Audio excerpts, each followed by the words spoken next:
Hey guys, welcome back to another video. In today's video, I'm going to be talking about my training with regards to my sub 30 10k attempt, with a specific focus today on double days, why I do them, the benefits, the negatives, and whether you guys should do them too. So take a seat, relax, and we're going to crack on with this. So let's get into this. Double days. Should you do them, and why I do them?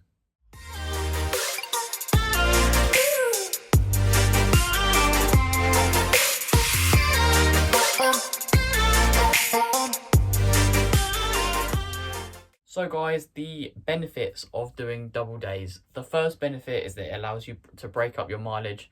So instead of having to average, I know, say for example, you're trying to average a 70-mile week, that's an average of 10 miles a day, but you still want to keep in a rest day in there as well. So that takes the average up to about 12 miles a day. Can you be bothered to do 12-mile runs every single day? Maybe not. But what a double day allows you to do is break that run up. So say for example, you could do 2 6-mile days, and things like that, and it allows you to recover better in between those runs. So the overall toll on your body is going to be far less doing 2 6-mile runs than it is doing 1 12-mile run. And that's just one of the benefits of doing a double day. So guys, the next benefit is that it helps to incorporate some active recovery. So I found personally, I respond really well to some active recovery. So if I was to do a hard session in the morning, by the next day, I would feel much better if I'd done an easy run that evening than if I'd done nothing. I just find that it just helps to kind of force my body to recover almost, gets the blood pumping, helps to flush the legs out a little bit. So adding in a double day can help to incorporate some active recovery. But that might not be ideal for you. Some people don't really respond well to active recovery, so it's definitely something you have to experiment with. But I find I respond really well to it. So I like to add in a second run as some active recovery to get the body fully nice and recovered, ready for the next day of hard training. So overall guys, this helps to also improve your body's ability to recover quicker. If your body gets used to kind of doing a double day every couple of days, it keeps the body on its toes and it knows it's got to recover quicker in kind of anticipation of that next run. So yeah, I found that since I've started doing double days, my recovery rate more than anything has just kind of gone through the roof. I think some of the guys that I train with maybe have found that as well. So on the sessions, yeah, they might be ahead of me on the sessions, but when it comes to the easy run the next day, I'm finding it a lot easier at that pace than they are, maybe because I've just recovered a bit quicker. Because I'm just used to that mileage, my body responds and recovers so much quicker than maybe some of the others do. And yeah, I think it just overall helps to really improve your recovery rate. It's not going to take you anywhere near as much time to recover for your next run. So guys, the final benefit, there are plenty. I could go on forever about the benefits of double days, not just about your running, but also your mental, your physiological. There's loads of different sides to why double days are so beneficial. But the last one that I've chosen is that double days help to improve your overall benefits gained from training, in terms of when you train in a glycogen depleted state, so an already tired state, and you do an extra run, just the benefits from that run are heightened because you're teaching your body to be more efficient with its glycogen. And it just finds other ways of finding energy. So it's going to be really useful, especially if you're doing things like marathon training. It's going to be really useful for that. But we're going to talk about sort of hitting the wall in just a second. So yeah, let's move on to the kind of the physiological, the science behind why double days are useful. So guys, a little bit of science behind why double days are beneficial for your training. So I'm going to try and keep this kind of in layman's terms. I don't know like a load about it, but I'm going to try and explain it in a way that everyone's going to be able to understand. So basically, when you run, your muscles require glycogen to contract, to perform, to keep you moving basically. And this glycogen comes from the food we eat. We've only got a finite amount in our body, and that's why you have to take on things like gels during a run. So yeah, the body cannot produce any extra from thin air. So that's why when you run out of glycogen completely, that's what we call hitting the wall. Your body has got no more energy left. It can't just generate more from nowhere. And that's why you've got to really keep on kind of on top of your nutrition, especially during a marathon. It's so key. But studies have shown that training, especially when these glycogen stores are depleted already. So if you do a hard session in the morning, you're going to deplete your glycogen stores. It takes a while to fill them back up. That's why you carb load before a race. But then if you go and do another run in the evening on an already kind of slightly depleted glycogen store, it teaches your body to use this glycogen more efficiently because it hasn't got as much. It needs to find other ways of using it more efficiently, and also find maybe some other kind of ways of using energy. I know using fats, using proteins, that sort of thing. It teaches your body to be more efficient and more resourceful with some of the things that your body's got. So yeah, so that's the physiological benefits of running. It teaches your body to be more efficient. It helps to heighten the benefits of the performance. But it also helps to increase the amount of growth hormone. So growth hormone is something that we produce as a result of running. It helps to increase the number of muscle fibers we've got and increase the size of them so they're more powerful and able to propel us quicker. And basically this sort of growth hormone production peaks at about 40 minutes of running. So if you're doing double days, and especially if both of those runs are over 40 minutes, you're getting a double dose of growth hormone.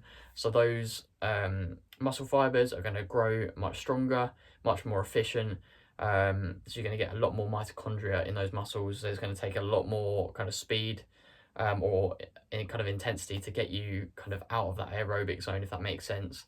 So yeah, I'm not going to talk too much about this because I'm starting to confuse myself, so I must be confusing you guys. So yeah, let's move on to whether you should do double days and some of my advice when incorporating double days into your training. So you might be asking yourself, should I incorporate double days into my training?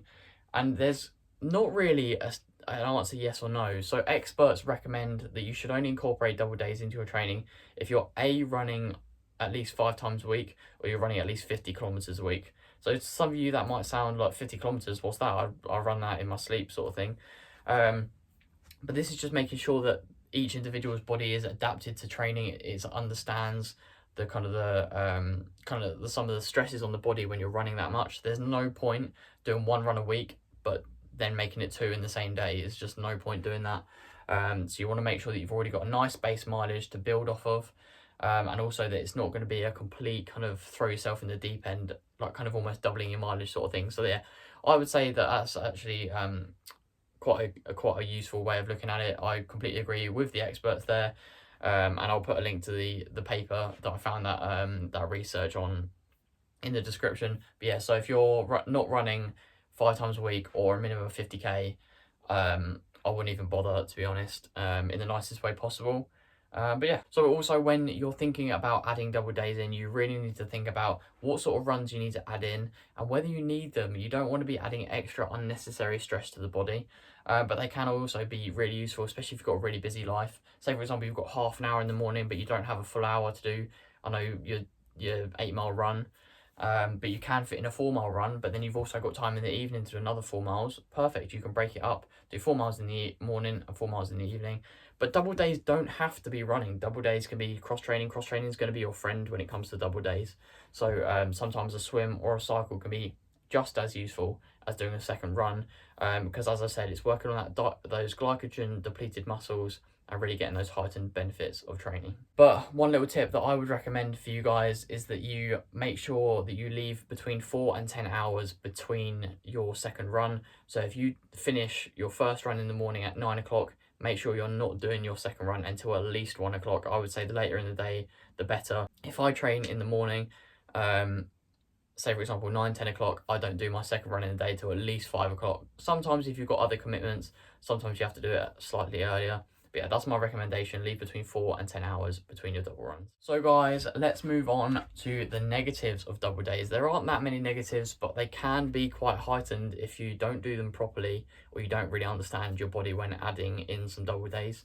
So the first thing is obviously going to be you're going to be more fatigued. You're going to be more tired. If you're only used to doing 1 run a day and you've done 2 that were slightly quicker, you might find that you're going to get tired.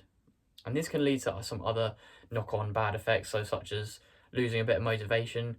Some people, they would say they enjoy running. They're not super passionate about it. They enjoy it. But sometimes adding that second running can also be can almost be too much. So you then lose motivation for running, and then this can also be just detrimental as a whole. But yeah, another major negative of double runs is if you're not ready for it, it can cause overuse injuries. So that's why I think adding making sure that you're running at least 50k a week before you add in a double day, this can be really useful, just because otherwise you're going to start getting those overuse injuries, shin splints, plantar fasciitis, muscle tears, that sort of thing. So yeah, they're the main kind of negatives of double days. It's just about making sure that your body's ready to do them, basically. So I would always seek kind of advice from a running coach, or someone you know who is a bit more experienced than you when it comes to running. Um, I'm happy to, if you guys are questioning whether you should do a double day, feel free to DM me on Instagram. My DMs are always open. I'm happy to answer any questions, but just don't know, at this moment in time, I'm not a qualified running coach, so you're gonna have to take what I say with a pinch of salt. I'm a pretty seasoned runner. I know what I'm talking about, I'd like to think. But yeah, legally, you can't really act off my information. It's just a friendly recommendation, if that makes sense. So yeah, lastly, let's move on to how my week goes and when I do my double days and how I do them. So guys, at the moment I'm running anything between 80 and 85 miles a week. So this is the mileage that I find suits me best. I get lots of mileage in, not only for a running quicker point of view, but also from a mental side. I find that I love to run. It's what helps keep me calm, keep me de-stressed. So I'll take you through what my training week looks like with regards to double runs. So I do 4 double runs a week, sometimes only 3, but mostly 4. So on a Monday, I do 2 easy runs. So in the morning, it's anything between 8 and 10 miles. And then in the evening, it's normally only a 5-mile run. So these are both nice, easy pace, about 150, 155 beats per minute on my heart rate monitor. So just keeping it nice and easy. But as I said, depleting those glycogen stores a little bit. So even though it's easy, I'm still getting lots of benefits from those, really developing my aerobic capacity on those runs. On to the Tuesday. So what I typically do on a Tuesday, I'll do 1 easy run and 1 session. Sometimes it's in the morning and sometimes it's in the evening, depending on which way around it is with uni and stuff.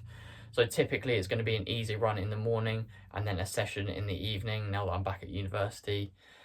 So yeah, again, just adding in a little bit more aerobic capacity in there, and then a harder session in the evening on slightly depleted glycogen stores, so those benefits of training are really heightened. Then moving on to Wednesday, I only do 1 run on a Wednesday. I give my body a little bit of a break, because too much pounding, you're going to start getting some injuries, so I just relax a little bit. I just do 1 run on a Wednesday. Thursday, I'm back to doubling again. So Thursday, I do 1 steady run. So this is a run kind of in between, well, I don't really know how to explain it. It's a bit quicker than your easy run, but we're not talking like tempo pace here. So say for example, your tempo pace is about 3:30 per K and your easy run is about 4:30 per K. It's going to be kind of a bit in the middle, so maybe 4 minutes per K, that sort of thing. So it's what I like to call a steady run. You're starting to breathe a little bit heavy, but you can still maintain a conversation if you had to. But it's definitely quicker than an easy run. And then in the evening, I'll have another session on the grass typically.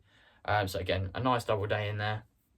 Fridays is a complete rest day. So this is another reason why I add in double days into my training, so that it allows me to maintain that high mileage, that 80 miles a week, whilst also keeping a full rest day in there, because I just find that my body really appreciates that Friday, that rest day, just to kind of recoup, recharge the battery sort of thing. And then Saturday is my final double day of the week. So on a Saturday, I do my session in the morning. It's typically a track session.